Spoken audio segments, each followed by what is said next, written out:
सबसे पहले मैं अपने गुरुदेव भगवान को याद करते हुए उनको मानसिक रूप से प्रणाम करता हूँ। हे गुरु श्रेष्ठ, यदि मुझे आपकी कृपा छाया नहीं मिली होती तो मैं भी एक ऐसे तरीके से जी रहा होता कि मेरा कोई लक्ष्य नहीं होता। गुरुदेव भगवान गुरु की शरण प्राप्त करने के बाद, गुरु कृपा प्राप्त करने के बाद एक मनुष्य को उसका लक्ष्य मिल जाता है देवी और सज्जनों। और लक्ष्य की प्राप्ति जब किसी को भी हो जाए, किसी को भी, तो उसके जीवन में मार्ग प्रशस्तता आ जाती है। इनकी उसका मार्ग प्रशस्त हो जाता है। अगर किसी भी आदमी को ये पता चल जाए कि मैंने यहाँ जाना है तो वो उसको कोई टेंशन नहीं, जाना है उसने। और अगर उस आदमी को ये पता चल जाए कि कल सुबह मुझे गाड़ी भी मिलनी है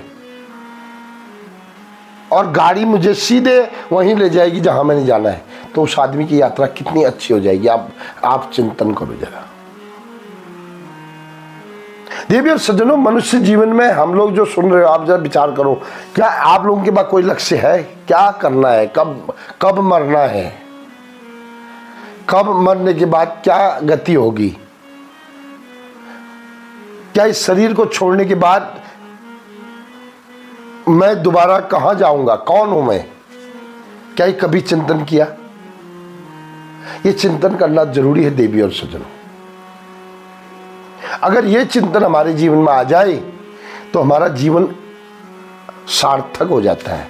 दो प्रकार के जीवन है, एक निरर्थक, एक होता सार्थक। कई लोग सोचते हैं बस शादी होगी, बच्चे हो गए, बच्चे नौकरी में लग गए, बस सफल आदमी है। कई आदमी बोलते हैं वो तो बड़ा सफल है, उसका लड़का नौकरी में लग गया, उसकी लड़की अच्छी जगह शादी होगी, सफल ना। देवी और सज्जनों, आप गारंटी से लिख लो, सफल जीवन का अर्थ है किसी सच्चे गुरु से दीक्षा प्राप्त करना और अपने जीवन के उस लक्ष्य को प्राप्त करना। परेशानी तो अंत में आती है देवी और सज्जनों, परेशानी तो बुढ़ापे में आती है। जवानी में तो कुछ भी कर लेगा इंसान, इज्जत भी होगी उसकी, लोग चाय पीने के लिए बुलाएंगे, लोग खाना भी खिला देंगे।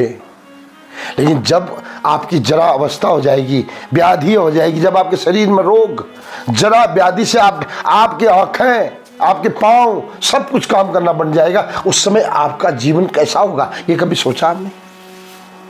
देवी और सज्जनों, यदि आप 30, 35, 40 से अगर ये विचार करना शुरू कर दोगे कि मेरा बुढ़ापा कैसा होगा, और उस बुढ़ापे को सफल बनाने का एक ही मात्र लक्ष्य है देवी और सज्जनों, स्वस्थ रहना, मस्त रहना और उस परमात्मा का पता होना। वो परमात्मा का पता जरूर करना कि मुझे दोबारा जन्म नहीं लेना है, ये मेरा प्रयास जरूर होना चाहिए।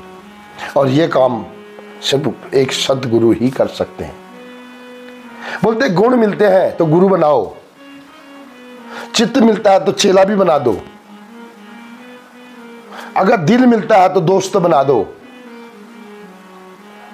अगर ये तीनों चीज अगर किसी से नहीं मिलते हैं तो अकेले रहो, साधना करो उस परमात्मा की, तो आपका जीवन सफल हो जाएगा देवी और सज्जनों। मिलते हैं किसी और प्रसंग के साथ 24 घंटे के बाद।